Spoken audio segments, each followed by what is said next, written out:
ये एक जुमलेबाज प्रधानमंत्री है। मत्था टेकन का क्या मकसद? ये खलकती ही परमात्मा जितनी सारी खलकती इतने बैठी दुखी है सब। गुरु नानक बाबा उसको सद्बुद्धि दे, मोदी को अकल दे, मोदी को दिमाग ठीक हो जाए।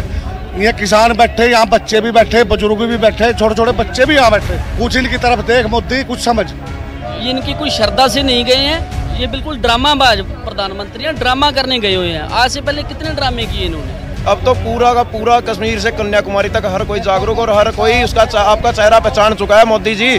किसान मर गए इतने आंदोलन में, इनको तो श्रद्धांजलि देता ही नहीं वो। ये किसान जो मरे इनको नहीं दे सकता वो श्रद्धांजलि। रावण की तरह 10 सिर लगा लो चाहे 20 लगा लो, आपका तो इस टाइम पर्दाफाश हो गया।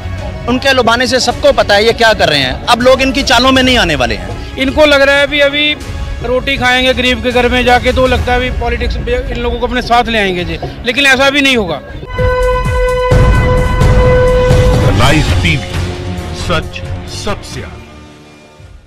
दोस्तों मैं हूं दानिश, आप देख रहे हैं लाइव टीवी। और आज की बड़ी खबर मैं आपको बता दूं, प्रधानमंत्री नरेंद्र मोदी रकाबगंज गुरुद्वारा मत्था टेकने गए थे सुबह, और गुरु तेग बहादुर जी को उन्होंने श्रद्धांजलि दी, अर्पित करी है। और कल अमित शाह गए थे बंगाल में किसान के घर खाना खाने। तो अब किस तरह की पॉलिटिक्स भाजपा चल रही है, किस तरह से लुभाने की कोशिश करी जा रही है किसानों को और सिख कम्युनिटी को। प्रधानमंत्री नरेंद्र मोदी जाते हैं गुरुद्वारे में, मत्था टेक कर आते हैं, और मीडिया में जो गोदी मीडिया है उसमें इस तरह से दिखा दिया जाता है कि प्रधानमंत्री मोदी सिखों के साथ खड़े हैं। किस तरह से वो इन लोगों को लुभाना चाह रहे हैं। तो इस पर ही हम इन लोगों से बात करेंगे, उन किसानों से बात करेंगे जो यहाँ पिछले 24 दिनों से बैठे हैं, लगातार बैठे हैं। और पूरा का पूरा पंजाब, पूरी सिख कम्युनिटी आ चुकी है इस किसान आंदोलन के खिलाफ। तो हम उन लोगों से भी बात करना चाहेंगे कि प्रधानमंत्री नरेंद्र मोदी के इस स्टंट को वो किस तरह से देखते हैं। ये एक जुमलेबाज प्रधानमंत्री है। मत्था टेकन का क्या मकसद? ये खलकती ही परमात्मा जितनी सारी खलकती इतने बैठी दुखी है सब। की फायदा ये ड्रामे करने का? ड्रामेबाज है। ये लग रहा है ये भी ड्रामे कर रहा है। बिल्कुल ड्रामा कर रहा है, ये ड्रामा कर रहा है। ये इनकी कोई श्रद्धा से नहीं गए हैं, ये बिल्कुल ड्रामाबाज प्रधानमंत्री हैं, ड्रामा करने गए हुए हैं। आज से पहले कितने ड्रामे किए इन्होंने जी, बिल्कुल ड्रामा। हम तो इसे प्रधानमंत्री नहीं मानते, ये अंबानी और अडानी का दलाल है। अंबानी और अडानी का दलाल है, उसको नाचता है बंदर है, ये उसके कहने पर नाचता है। गुरु नानक बाबा उसको सद्बुद्धि दे, मोदी को अकल दे, मोदी को दिमाग ठीक हो जाए। ये किसान बैठे, यहाँ बच्चे भी बैठे, बुजुर्ग भी बैठे, छोटे छोटे बच्चे भी यहाँ बैठे। कुछ इनकी तरफ देख मोदी, कुछ समझ, कुछ थोड़ा दिमाग ठंडा करके और इनका हक दे और ये अपने घर जाओ। हम हरियाणा और पंजाब से कंधा मिलाए खड़े हैं और भी रिक्वेस्ट करते हैं हरियाणा वाले को वो ज़्यादा से ज़्यादा बढ़ कर आओ। और जब तक ये घुटने नहीं टेकता जब तक अड़े खड़े रहो, हमारा कहना यही है। अब जब तक ये तीनों कानून वापस नहीं लेता जब तक हम अड़े खड़े रहेंगे, चाहे मर जाए जब तक आखिरी तक। देखो मेरी सुनो, जेड़ा प्रधानमंत्री मत्था टेकना ठीक आया। देखो तेरा धर्म है सारा एक है, कोई धर्म किसी वास्ते माड़ा नहीं है, ठीक है। वो धर्म मत्था टेकना है ठीक आया, पर बाकी गल ही कह भी लोगों वाला बदीकी कर रहा, माड़ी कर रहा। मत्था टेकना है बिल्कुल ठीक आया, बिल्कुल ठीक आया। देखो अज लोग 2 इंचा रख के मत्था टेका है, पर मोदी मत्था टेकन गया ठीक गया, मैं नहीं कहना भाई गलत गया। पर बाकी साढ़े बारे तो सोचा कि सड़कों पर सो रहे हैं, ਜਿਹੜੇ सड़कों से सो रहे हैं। अज मेरी 65 साल की उम्र होगी, मैनू बच्चे ने घर भेजा भी अज मेरी जमीन खुद जाएगी, तुसी जाओ। एक मोदी ने काले कानून रद्द कर दे यार, क्या बात है, कुछ भी बात नहीं हैगी। ਜਿਹੜੇ ਮੋਦੀ ਜੀ ਹੈਗੇ ਆ ਇਹ ਆਪਣਾ ਸਿਰਫ ਡਰਾਮੇ ਕਰਨ ਜਾ ਰਹੇ ਹਨ। ਇਹਨੂੰ ਲੱਗ ਰਿਹਾ ਹੈ ਕਿ ਸ਼ਾਇਦ ਇਸ ਤਰੀਕੇ ਕਰਨ ਨਾਲ ਗੁਰਦੁਆਰਾ ਸਾਹਿਬ ਜਾਊਂਗਾ मैं तो शायद किसान मेरी बात मान जाएंगे। उसे मैं तो यही बोलूँगा, मोदी जी ये बात अपने दिमाग से निकाल दे, हम तो कानून रद्द करके ही जाएंगे, आप बेशक ही कुछ मर्जी कर लो। क्या लगता है प्रधानमंत्री नरेंद्र मोदी के इस स्टंट को आप कैसे देखते हैं? ये पूरी तरह पॉलिटिक्स है जी। उनको लगता है किसान बेवकूफ़ हैं, जहाँ पे अनपढ़ लोग बैठे हैं, इनको कुछ पता नहीं, इनको कुछ भी आता जाता नहीं है। लेकिन इनको नहीं पता भी MBBS IPS PCS हैं सभी, इनके बेटे, इनके बाप बुजुर्ग सभी ज़्यादा सभी ने एजुकेशन हासिल की है। इनको लग रहा है भी अभी रोटी खाएंगे गरीब के घर में जाके, तो लगता है भी पॉलिटिक्स इन लोगों को अपने साथ ले आएंगे जी, लेकिन ऐसा भी नहीं होगा। अभी पूरी तरह इनका बाईकाट होगा। और हो सकता है अगर इन लोगों ने 3 कानून वापस नहीं लिए तो ये धरना प्रोटेस्ट और भी बहुत ज्यादा आगे चला जाएगा। वो बिल्कुल एक पब्लिसिटी स्टंट था, बिकॉज अगर उन्हें जाना होता तो वो पहले भी जा सकते थे, लेकिन वो अभी इसीलिए गए हैं because farmers are invincible, they are not getting away from their rights, और वो हम अपनी राइट्स लेके ही जो है जाएंगे, और वो फार्मर्स यहाँ से जाने वाले तो है नहीं। अब उन्हें ये चीज़ पता चल गई है, पहले उनको लग रहा था टीयर गैस और ये सब फेंकने से कि वो चले जाएंगे, बट हम जाने वाले नहीं हैं, तो इसलिए उन्होंने ये पब्लिसिटी स्टंट किया है ताकि उन्होंने सॉफ्ट राजनीति अपना ली। हाँ जी, ताकि वो मेंटल हेल्थ पे असर हो उस चीज़ का और वो अफेक्ट पड़े और पब्लिसिटी स्टंट से वो जीत जाए, जबकि ऐसा होगा नहीं।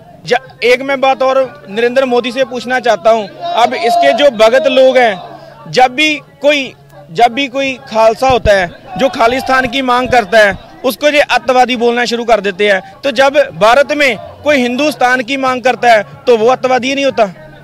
तो यहाँ तो अगर भारत है ये तो सबका है, ये लोगों को लड़ाना चाहता है सिर्फ। अब लोग जो हैं, लोग समझ चुके हैं, इनकी कूटनीतिक राजनीति है इनको समझ चुके हैं। ये जो काले कानून है 3 इनको वापस लेने पड़ेंगे, अगर नहीं वापस लेंगे तो यहाँ पे धरना जो है ये लगातार बरकरार रहेगा। श्री गुरु तेग बहादुर जी ने बलिदान दिया है देश के लिए, तो अच्छी बात थी अगर गए हैं, पर उसमें जो राजनीति कर रहे हैं वो सही नहीं है।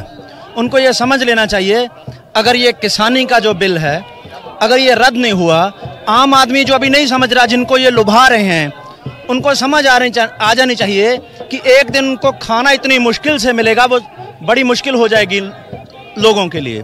अभी किसानी मर जाएगी, ये खेतें फसलें तो सब वही रहेंगी, पर अडानी अंबानी जिस ये बात की करते ना फर्टिलाइजर ये वो इतना बढ़ जाएगा, जब एक के हाथ में आ जाएगा। वो रजवाड़ाशाही वापस लाना चाहते हैं मोदी, ये उनके हाथ की कठपुतली हैं, उनके लुभाने से सबको पता है ये क्या कर रहे हैं। अब लोग इनकी चालों में नहीं आने वाले हैं।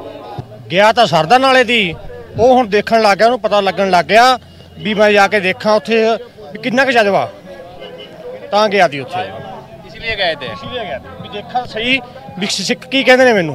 अच्छा, ये आप ये कहना चाह रहे हैं कि वो ये देखने गए थे कि आप लोगों को कौन सी शक्ति मिल रही है? हाँ, ये मिल रही है भी कित्थों मिलती है ना शक्ति, ये बाबे नानक तो मिलती है सानू। अच्छा, इसलिए आप यहाँ डटे हुए? हाँ जी बिल्कुल डटे रहेंगे, एक डटे रहेंगे, चाहे सानू साल बैठना पवे, चाहे 5 साल बैठना पवे, मोदी सरकार नू गिरा के हटांगे ਅਸੀਂ। ਇਹ ਜੀ ਸਾਡੇ ਬਾਬੇ ਦਾ 20 ਰੁਪਏ ਦਾ ਲੰਗਰ ਸੀ, ਸਾਡੇ ਬਾਬੇ ਦਾ 20 ਰੁਪਏ ਦਾ ਲੰਗਰ ਸੀ ਜਿਹੜਾ ਸ਼ੁਰੂ ਕੀਤਾ ਸੀ, ਅੱਜ ਚੱਲਦਾ ਰਹਿੰਦੀ ਦੁਨੀਆ ਤੱਕ ਚੱਲਦਾ ਰਹਿਣਾ। ਰਹੀ ਗੱਲ ਇੱਥੇ ਬਹਿਣ ਦੀ, ਅਸੀਂ ਕੰਮ ਕਰਦੇ ਆ, ਚਾਹੇ ਖੇਤਾਂ 'ਚ ਕੰਮ ਨਹੀਂ ਕਰਦੇ, ਜੌਬ ਕਰਦੇ ਆ।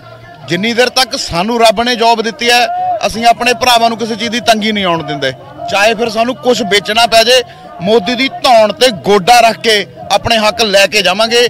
ਇਹ ਪੰਜਾਬੀਆਂ ਨਾਲ ਵਾਹ ਪਿਆ, ਉਹਦਾ ਕਿਸੇ ਹੋਰ ਨਾਲ ਨਹੀਂ ਪਿਆ, ਬਹੁਤ ਧੱਕਾ ਕਰ ਲਿਆ ਉਹਨੇ। ਹੁਣੇ ਤੱਕ ਉਹ ਕਹਿੰਦਾ ਨਾ ਕਿਸਾਨਾਂ ਨੂੰ ਬਿੱਲ ਸਮਝ ਨਹੀਂ ਆਉਂਦੇ, ਇਹ ਅਨਪੜ੍ਹ ਨੇ। ਸਾਡੇ ਨਾਲ ਜਿਹੜੀ ਮਰਜ਼ੀ ਲੈਂਗੁਏਜ ਆ ਕੇ ਜਿੱਥੇ ਮਰਜ਼ੀ ਆ ਕੇ ਡਿਬੇਟ ਕਰ ਲੇ, ਜਿਹੜੀ ਮਰਜ਼ੀ ਲੈਂਗੁਏਜ, ਇੰਗਲਿਸ਼ ਕਰਨੀ, ਹਿੰਦੀ 'ਚ ਕਰਨੀ, ਪੰਜਾਬੀ 'ਚ ਕਰਨੀ, ਸਾਨੂੰ ਸਮਝਾਵੇ ਤਾਂ ਸਹੀ। ਉਹ ਕਹਿੰਦੇ ਨੇ ਬਿੱਲ ਤੁਹਾਡੇ ਫਾਇਦੇ ਦੇ ਨੇ। ਆਹ ਲੋਕ ਬੇਵਕੂਫ ਨੇ ਜਿਹੜੇ ਬੈਠੇ ਨੇ, ਇਹਨਾਂ ਦਾ ਜੀ ਨਹੀਂ ਕਰਦਾ ਆਪਦੇ ਘਰੇ ਆਪਦੇ ਜਵਾਕਾਂ ਨਾਲ ਜਾ ਕੇ ਬੈਠਣ ਦਾ। ਇਹ ਸਭ ਲੁੱਟ ਹੈ, ਹੋਰ ਕੁਛ ਨਹੀਂ ਹੈ। ਹਾਰੂਗਾ ਮੋਦੀ, ਫਸਿਆ ਪਿਆ ਹੁਣ ਨਹੀਂ ਭੱਜ ਸਕਦਾ ਕਿਤੇ। ਇਹ ਕੌਮ ਇਹ ਲੰਗਰ ਬਾਬੇ ਨਾਨਕ ਦਾ ਚਲਾਇਆ, ਇਹ ਨਹੀਂ ਮੁੱਕ ਸਕਦਾ, ਨਾ ਹੀ ਇੱਥੇ ਤੰਗੀ ਆਉਣੀ ਹੈ ਕਿਸੇ। ਇੱਥੇ ਲੋਕੀ ਦਫ਼ਤਰ ਜਾਣ ਤੋਂ ਪਹਿਲਾਂ ਲੰਗਰ ਛਕ ਕੇ ਜਾਂਦੇ ਨੇ। ਤਾਂ ਹੀ ਗੁਰੂ ਦੀ ਖੁਸ਼ੀ ਮਿਲੂਗੀ ਨਾ, ਜੇ ਆਪਾਂ ਲੋਕਾਂ ਨੂੰ ਸਾਰਿਆਂ ਘਰੋਂ ਘਰੀ ਭੇਜਾਂਗੇ, ਉਹਨਾਂ ਦੀ ਗੱਲ ਮੰਨਾਂਗੇ। ਇਹਨਾਂ ਦੇ ਵਿੱਚ ਗੁਰੂ ਦਾ ਰੂਪ ਹੀ ਸਾਰੇ ਗੁਰੂ ਦਾ ਰੂਪ ਹੀ ਆ। ਇਹਨਾਂ ਸਾਰੇ ਗੁਰ ਮੇਰੇ ਸੰਗ ਸਦਾ ਹੈ ਨਾਲੇ, ਗੁਰੂ ਸਾਰਿਆਂ ਦੇ ਸੰਗ ਆ। ਜੇ ਸਾਰੇ ਖੁਸ਼ ਆ ਤਾਂ ਗੁਰੂ ਖੁਸ਼ ਆ, ਜੇ ਨਹੀਂ ਖੁਸ਼ ਆ ਤਾਂ ਗੁਰੂ ਵੀ ਨਾਰਾਜ਼ ਆ। ਜੇਕਰ ਸਾਡੀ ਤੇ ਮੋਦੀ ਸਾਹਿਬ ਨੂੰ ਇਹੀ ਬੇਨਤੀ ਆ ਵੀ ਜਿਹੜੇ ਕਾਨੂੰਨ ਉਹਨੇ ਬਣਾਏ ਆ ਉਹਦੇ ਵਾਪਸ ਲਵੇ। ਅਜੇ ਵੀ ਡੁੱਲੇ ਚਲਾਉਂਦਾ ਕੁਝ ਨਹੀਂ ਵਿਗੜਿਆ, ਕਾਨੂੰਨ ਵਾਪਸ ਲੈ ਲੂਗਾ ਨਾ ਤੇ ਨਾਲੇ ਜੱਗ ਖੁਸ਼ ਤੇ ਨਾਲੇ ਰੱਬ ਖੁਸ਼, ਬਖਸ਼ਿਆ ਜਾਊਗਾ। ਇਹਦਾ ਜਿੰਨੀ ਜਨਤਾ ਤੁਰੀ ਫਿਰਦੀ ਇਹਦੇ ਵਿੱਚ ਪਤਾ ਨਹੀਂ ਕਿੰਨੀਆਂ ਰੂਹਾਂ ਰੱਬ ਨਾਲ ਜੁੜੀਆਂ ਹੋਈਆਂ। ਮਹਾਂਪੁਰਸ਼ਾਂ ਨੇ ਵੀ ਇੱਥੇ ਆ ਕੇ ਤੇ ਆਪਦਾ ਸਰੀਰ ਤਿਆਗਦਾ ਵਾ। ਹੋਰ ਵੀ ਗੁਰੂ ਘਰ 'ਚ ਅਰਦਾਸਾਂ ਹੁੰਦੀਆਂ, ਗੁਰੂ ਦੇ ਪਿਆਰੇ ਅਰਦਾਸਾਂ ਬੇਨਤੀਆਂ ਕਰਨ ਡਏ ਆ, ਉਹ ਸਾਰਾ ਅਸਰ ਕੀਤੇ ਬਣਾ ਵਾ। ਅਸੀਂ ਤਾਂ ਕਹਿੰਦੇ ਅਜੇ ਵੀ ਇਹ ਮੰਨ ਜਾਵੇ ਤੇ ਇਹਦਾ ਵੀ ਭਲਾ ਤੇ ਸੰਗਤ ਦਾ ਵੀ ਭਲਾ, ਤੇ ਜੇ ਨਹੀਂ ਮੰਨੂਗਾ ਤੇ ਫਿਰ ਇਹਦਾ ਰਿਜ਼ਲਟ ਤੁਹਾਨੂੰ ਪਤਾ ਹੀ ਆ। जो किसानों वाली बात है, जो कह रहे किसान के घर जाए खाना खाए, असल में तो वो किसान है नहीं, वो इन्हीं के कार्यकर्ता, इन्हीं के लोग हैं जो पैसे दे दे के वो करके है ना, वो इन्हीं के लोग हैं।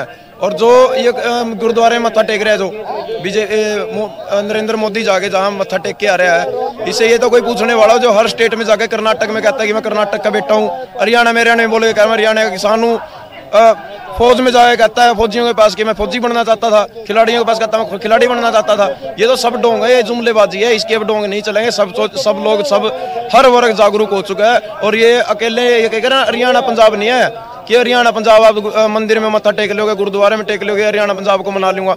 अब तो पूरा का पूरा कश्मीर से कन्याकुमारी तक हर कोई जागरूक और हर कोई उसका आपका चेहरा पहचान चुका है। मोदी जी, मैं आपको कहना चाहता हूँ, सबको आपका चेहरा साफ साफ दिखाई देगा। कितने भी नकाब आप अपने चेहरे पर लगा लो, चाहे रावण की तरह 10 सिर लगा लो, चाहे 20 लगा लो, आपका तो इस टाइम पर्दाफाश हो गया। और कितने मर्जी ढोंग कर लो, आपका तो उक्का पानी बंदा। आपको तो यहाँ से इस इंडिया से ही भगा के, भारत देश से भगा के ही रहेंगे भाई। ये मोदी साहब है नहीं, जो तेग बहादुर का तो शोक मनाने वहाँ बिक गया और गरीब किसान गए।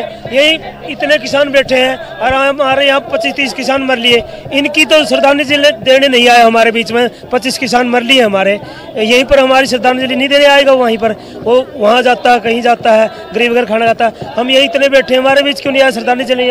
श्रद्धांजलि का वहीं पर लग रहा है। यहाँ पर श्रद्धांजलि के जितने किसान मरे हैं, यहीं की सबकी प्रतिमाएं लगी है, वो यहीं पर क्यों नहीं आया श्रद्धांजलि देने?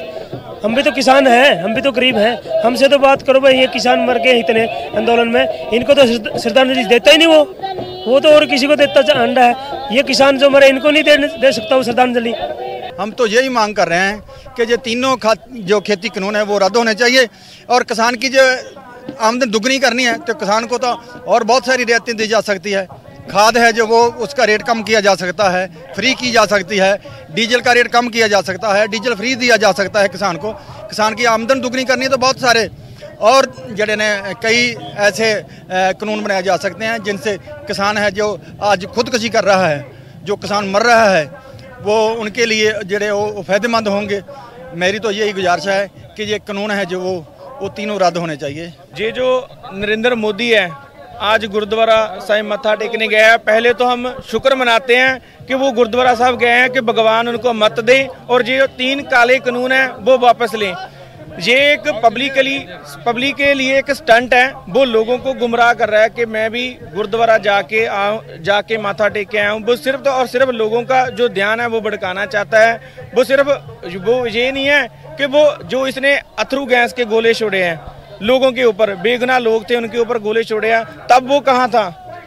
तब उन लोगों की बातें सुनता, उन कानूनों को वापस लेता। लेकिन आज उसको पता चल चुका है कि ये जो लोग हैं ये पीछे हटने वाले नहीं हैं। कि चारों तरफ गेट होता है, कोई भी धर्म, कोई भी मजहब, कोई भी कौम का इंसान वहाँ जा सकता है। लेकिन असली धर्म इंसानियत तो होता है। जिस मुल्क में 3 करोड़ लोग रोज भूखे सो जाते हैं, जिस देश के किसान जिस देश के लोगों को अन्न उगाकर खवाता है, वो सड़कों पे सोते हैं। तो देखा आपने आज प्रधानमंत्री नरेंद्र मोदी जिस तरह से सुबह गुरुद्वारे में गए थे, मत्था टेकने गए थे, तो मैंने यहाँ पर लोगों से आके बात करी। किसान आंदोलन में हम सिंघू बॉर्डर पर मौजूद थे, हमने यहाँ लोगों से बात करी, इस विषय पर बात करने के उनकी प्रतिक्रिया जानी, लोगों से अलग अलग राय रही, अलग अलग लोगों से बात करी कि वो इस स्टंट को किस तरह से देखते हैं। क्या वाकई में प्रधानमंत्री नरेंद्र मोदी श्रद्धा के लिए गए थे या सिर्फ इन लोगों को लुभाने के लिए गए थे? क्योंकि ये जो आंदोलन शुरू हुआ, ये सबसे बड़ा आंदोलन पंजाब से शुरू हुआ और पंजाब के बाद जो पूरी सिख कम्युनिटी थी वो यहाँ पर सिंघू बॉर्डर पर आकर जम गई और लगातार इस बिल के विरुद्ध लड़ाई अपनी जारी रख रखी है। तो इसीलिए हमने लोगों से बात करनी चाहिए और लोगों से जाना कि वो इस पर क्या सोचते हैं। लोगों ने अपनी अपनी प्रतिक्रिया दी और हम आपसे भी चाहेंगे आप कमेंट करके हमें बताएं कि आप किस तरह से देखते हैं प्रधानमंत्री नरेंद्र मोदी के गुरुद्वारे जाकर मत्था टेकने को। वीडियो को लाइक भी करिएगा और चैनल को सब्सक्राइब किए बिना नहीं जाइएगा। धन्यवाद। लाइव टीवी, सच सबसे